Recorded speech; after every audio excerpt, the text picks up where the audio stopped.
Bismillahirrahmanirrahim. Assalamualaikum. Sesuai yang ada di judul, cerita ini merupakan sebuah pengadaptasian sosial terhadap gangguan-gangguan tak kasat mata di saat satu keluarga menempati rumah yang baru dibelinya, dan ternyata rumah itu sendiri merupakan tempat atau bekas dari serangan santet yang menyerang 15 tahun yang lalu. Sebut saja namanya Pak Agus. Dia bersama istri dan seorang anaknya membeli sebuah rumah yang ada di daerah Semarang, Jawa Tengah. Rumah itu bisa dibilang sangat murah karena kebetulan pemilik rumah sudah tak tahu lagi harus kemana menjualnya. Alhasil, dengan menjatuhkan harga adalah salah satu strategi si pemilik rumah agar ada yang mau membelinya. Rumah itu memiliki 3 ruangan kamar. 1 kamar berada di depan, 1 kamar berada di ruangan tengah, dan 1 lagi berada di ruangan belakang. Namun, pemilik rumah menyebutkan agar Pak Agus tidak menempati ruangan kamar tengah. Entah sesuatu apa yang ada di dalamnya, si pemilik rumah hanya melarang Pak Agus dan keluarganya untuk tidak menempati ruangan tersebut. Atau hanya sekedar membuka ruangannya. Larangan itu akhirnya dipatuhi oleh Pak Agus dan keluarganya. Pak Agus sendiri bukan tipikal orang yang terlalu penasaran terhadap sesuatu, kecuali memang ada hal yang membuatnya ingin lebih tahu secara dalam tentang hal tersebut. Bulan pertama rumah yang mereka tempati tersebut tampak baik-baik saja. Kondisi rumah juga sudah diperbaiki. Beberapa tempat sudah direnovasi dan diganti warna catnya. Hanya saja, Pak Agus tidak berani untuk mengganti atau memperbaiki ruangan tengah yang memang sangat dilarang oleh si pemilik sebelumnya. Suatu hari, di saat Pak Agus dan keluarga sedang menonton TV bersama di dekat ruangan tengah, mereka mendengar suara tangisan. Suara itu mengarah kepada kamar tengah yang memang sangat misterius dan menyimpan banyak pertanyaan. Pak Agus kira suara itu berasal dari tetangga sebelahnya, karena kebetulan rumah tetangganya sangat dekat dengan rumah. Namun, ketika Pak Agus mengecek luaran rumah, ia tidak mendengar suara tangisan yang begitu jelas, seperti di saat dirinya dan keluarganya sedang menonton TV. Pak Agus kembali masuk ke kamar sambil melihat istri dan anaknya yang masih menanyakan asal dari suara tangisan tersebut. Karena Pak Agus tidak ingin membuat istri dan anaknya khawatir, ia pun mengatakan bahwa suara tangisan itu berasal dari tetangga yang kebetulan sedang ada masalah keluarga. Padahal Pak Agus yakin betul jika suara itu berasal dari ruangan kamar tengah yang terkunci rapat dan sangat misterius mengenai sesuatu yang berada di dalamnya. Malam itu, Pak Agus masih bertanya-tanya, siapakah yang menangis di ruangan kamar tengah? Keesokan harinya, Pak Agus berencana untuk menuju ke rumah si pemilik rumah tersebut. Ia ingin menanyakan mengenai masa lalu dari rumah tersebut, sampai-sampai ruangan tengah tidak boleh dibuka atau dimasuki olehnya. Namun, entah mengapa, di saat Pak Agus ingin menuju ke si pemilik rumah dulu, selalu aja ada gangguan yang aneh. Gangguan-gangguan tersebut bisa mengarah kepada kesibukannya atau masalah keluarganya sendiri, sehingga ia sendiri tidak bisa menuju ke rumah si pemilik rumah terdahulu. Kejadian anehnya terjadi kepada istrinya sendiri yang bernama Bu Lili. Suatu hari, tepat di malam Jumat, Bu Lili ingin mandi karena kebetulan ia juga pekerja sama layaknya seperti Pak Agus. Sehingga seusai pulang dari kerja, Bu Lili langsung bersih-bersih agar badannya tetap fresh dan bisa mengerjakan aktivitas rumah lainnya. Akan tetapi, tidak bagi hari itu. Entah mengapa, warna air yang berada di bak mandi berubah menjadi sangat keruh dan menciptakan bau yang tidak sedap seperti bangkai. Bu Lili kira ini disebabkan saluran air yang kotor atau ada bangkai yang terjatuh di dalam kamar mandi. Alhasil, ia melaporkan hal ini kepada suaminya dan meminta kepada suaminya untuk mencarikan orang yang paham dalam membereskan saluran air di dalam kamar mandi. Di saat Pak Agus memanggil orang yang paham terhadap hal tersebut, ternyata setelah dicek, saluran air tampak baik-baik saja. Tidak ada satupun kendala yang mengarah ke sana. Bak mandi juga tampak baik-baik saja. Tidak ada satupun bangkai yang terjatuh ke dalam bak mandi tersebut. Dari sinilah Bu Lili dan juga Pak Agus merasakan hal yang menjanggal. Ia merasa rumah ini menyimpan banyak misteri. Dimulai dari kamar tengah yang tidak boleh dimasuki atau dibuka, juga suara tangisan yang pernah didengarnya saat sedang menonton TV. Dan yang terakhir adalah bak mandi yang airnya berubah menjadi keruh serta menciptakan bau tidak sedap. Lagi-lagi Pak Agus ingin melaporkan hal yang janggal ini kepada pemilik rumah terdahulu. Ia ingin mengetahui secara dalam mengenai rumah tersebut dan ada masa lalu apa sehingga rumah itu begitu sangat misterius dan menciptakan hal-hal yang bersifat janggal. Akan tetapi, seperti ada sesuatu yang menghalang-halangi Pak Agus dan istrinya. Setiap kali mereka berdua ingin melaporkan masalah ini, selalu saja ada gangguan-gangguan yang dapat membatalkan keinginannya untuk melaporkan masalah ini kepada si pemilik terdahulu. Akhirnya, Pak Agus dan Bu Lili hanya bisa bertahan sambil bisa mencari waktu yang tepat untuk bisa melaporkan masalah ini kepada si pemilik terdahulu. Hal lain yang aneh adalah saat anak Pak Agus dan Bu Lili sedang menonton TV sendirian. Tiba-tiba saluran TV-nya terganti sendiri. Padahal remote TV ada di sebelahnya. Namun seperti ada sesuatu yang membuat gangguan-gangguan itu terus berdatangan dan membuat Pak Agus serta keluarganya menjadi tidak betah untuk tinggal lebih lama di rumah tersebut. Hingga tiba akhirnya, di saat Pak Agus sendiri mendengar dengan jelas suara cakaran yang berasal dari ruangan tersebut. Ia mendengar suara itu tepat di saat dirinya sedang duduk santai sambil mengerjakan pekerjaannya di ruangan TV. Suara cakaran itu seperti layaknya cakaran kucing yang menggaruk-garuk kedua tangannya ke arah pintu dan membuat suara yang sangat mengilukan bagi Pak Agus. Teror demi teror serta gangguan demi gangguan semakin terlihat. Pak Agus benar-benar tidak betah dengan gangguan-gangguan aneh tersebut.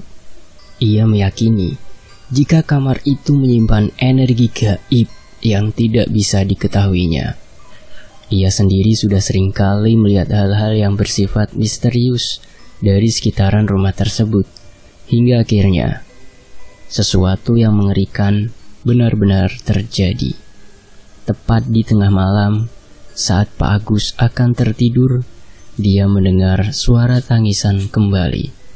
Kali ini, suara itu berasal dari ruang TV, tempat di mana keluarganya bersantai. Saat Pak Agus membuka pintunya secara perlahan, ia melihat sosok wanita tua sedang menangis dengan bentuk wajah yang sangat mengerikan. Kedua tangan sosok itu berbentuk sangat kurus, seperti ranting pohon, dan jari jemarinya menekuk dan agak merenggang di tiap sisinya. Pak Agus hanya bisa membaca istighfar di dalam hati. Keringat dinginnya benar-benar turun secara bersamaan. Perasaan merinding yang menyerangnya. Entah mengapa, tiba-tiba sosok itu menatap ke arah Pak Agus, seperti telah mengetahui jika ada seseorang yang memperhatikannya. Sosok itu menggerakkan bibirnya dan perlahan mengucapkan sebuah kalimat yang menggetarkan seluruh tubuh Pak Agus. Sosok itu mengucapkan, "Tolong aku." Pak Agus langsung menutup pintu dan kembali ke kasur, serta menutup wajahnya dengan selimut.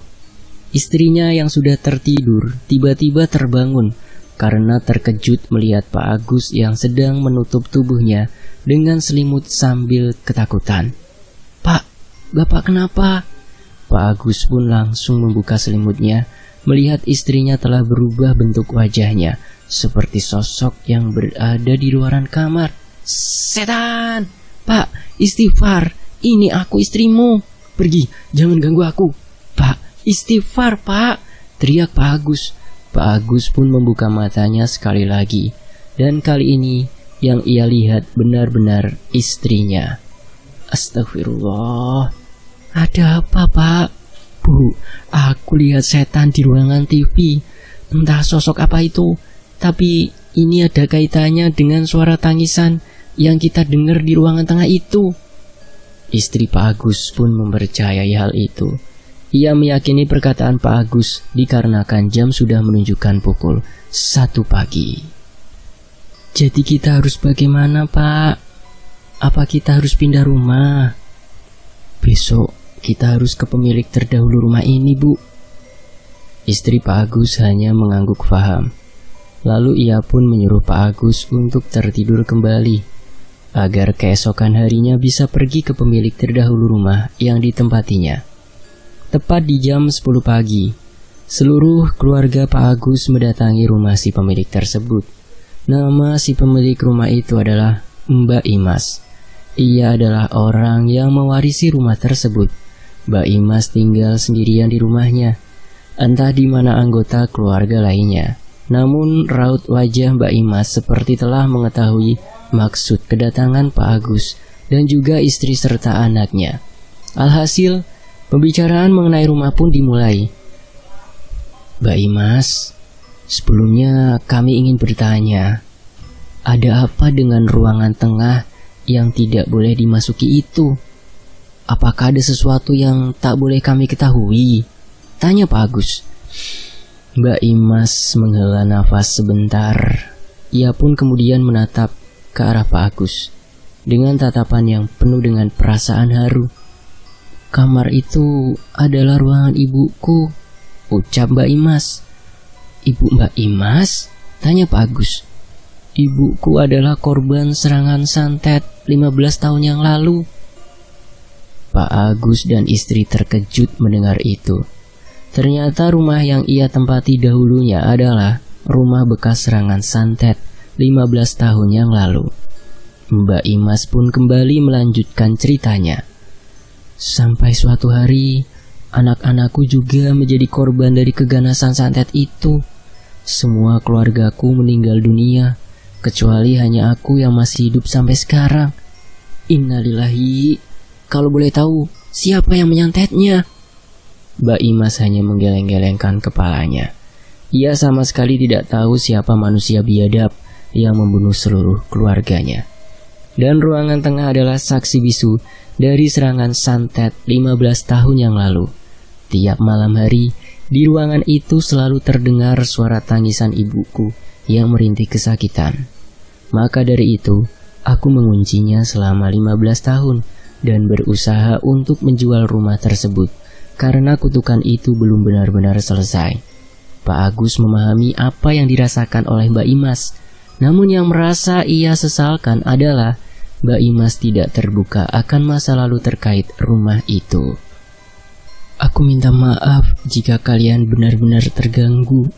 Sekarang setelah kalian, jika kalian ingin menjualnya kembali, maka aku akan menyerahkan uang yang telah kalian berikan." Mendengar hal itu, istri Pak Agus merasa iba. Ia memegang tangan Mbak Imas dan berkata, "Rumah itu bisa diselamatkan kan, Mbak? Artinya, jika kita mengadakan doa bersama, arwah seluruh keluarga Mbak Imas akan tenang kan?" tanya istri Pak Agus. "Kalau kalian mau membersihkan rumah itu, aku akan siap membantu. Di sini ada salah satu kiai yang bisa membersihkan itu." Istri Pak Agus hanya tersenyum. Ia tahu bahwa setiap permasalahan pasti ada jalan keluarnya. "Hari ini aku akan mengantarkan kiai itu ke rumah kalian," ucap Mbak Imas. Mendengar hal itu, Pak Agus dan istrinya sedikit melepaskan segala beban yang baru-baru ini selalu dikhawatirkan dalam hatinya. Sambil menunggu kiai itu datang ke rumah, Pak Agus dan keluarga pulang terlebih dahulu. Singkat cerita, kiai itu mendatangi rumah Pak Agus bersama dengan Mbak Imas. Awal memasuki rumah itu, kiai itu sudah bisa memprediksi sesuatu yang berada di ruangan tengah. Kiai itu pun sedikit menggali informasi dari ruangan itu dengan kemampuan spiritualnya. Setelah ia mengetahui informasi yang berada di ruangan itu, kiai itu langsung berkata di hadapan Bu Imas dan keluarga Pak Agus, "Ruangan ini menyimpan banyak cerita kelam. Mereka yang berada di ruangan ini merasa tersiksa. Karena itu, cara satu-satunya adalah dengan mendoakan mereka." Mendengar hal itu, Pak Agus menanyakan kapan ia harus melakukan doa bersama. Lalu kiai itu menjelaskan bahwa doa bersama bisa dilakukan kapan saja, melainkan untuk menghindari gangguan-gangguan yang membuat tidak nyaman. Ia sarankan untuk melakukan doa bersama secepatnya. Paling tidak malam ini juga mereka harus mengadakan doa bersama dengan mengajak para warga sekitar. Alhasil, malam harinya, Pak Agus dan istri mengadakan doa bersama sembari mengundang para tetangga yang berada di sekitaran rumahnya. Mbak Imas juga ikut serta dalam pengadaan doa bersama malam itu. Bagaimanapun juga, ia menjadi satu-satunya keluarga yang selamat dalam penyerangan santet tersebut dan sebisa mungkin untuk bisa ikhlas dalam mendoakan keluarganya yang tewas dalam serangan santet tersebut. Setelah doa bersama dilakukan, kiai itu berpesan untuk selalu memagari keluarganya dengan bacaan-bacaan khusus seperti ayat kursi dan lainnya. Hal ini dilakukan agar keluarganya terhindar dari gangguan-gangguan lainnya. Pak Agus menuruti perintah kiai itu. Entah mengapa, setelah pengadaan doa bersama itu selesai, rumah menjadi sangat nyaman. Tidak ada lagi gangguan-gangguan, bahkan suara tangisan sekalipun. Bahkan rencananya, Pak Agus akan merenovasi kamar tengahnya dan akan digunakan sebagai ruangan sholat keluarganya. Malam harinya, mereka bisa tertidur dengan nyenyak. Suara tangisan tidak terdengar lagi. Sepertinya sosok-sosok yang berada di ruangan tengah itu sudah tenang dan tidak mengganggunya lagi. Hal ini membuat Pak Agus dan keluarga menjadi sangat tentram. Kejadian-kejadian yang telah berlalu mengajarkan kepada Pak Agus dan keluarga untuk selalu memanjatkan doa dan meminta pertolongan Tuhan untuk bisa terhindar dari gangguan-gangguan yang bersifat di luar nalar. Karena itu, Pak Agus dan keluarga percaya bahwa hal gaib itu ada, tinggal bagaimana mereka menyikapinya dan berusaha untuk tidak mengganggu keberadaan mereka. Demikianlah sebuah kisah rumah bekas santet. Kisah ini dituliskan oleh Restu Wiraatmaja. Saya pamit, terima kasih teman-teman. Wassalamualaikum warahmatullahi wabarakatuh. Oh ya, mampir juga ya di channel Mas Restu Wiraatmaja. Itu di layar akhir ada, tinggal disentuh saja, nanti akan langsung otomatis masuk ke channel tersebut. Saya pamit ya. Alhamdulillahirrabbilalamin.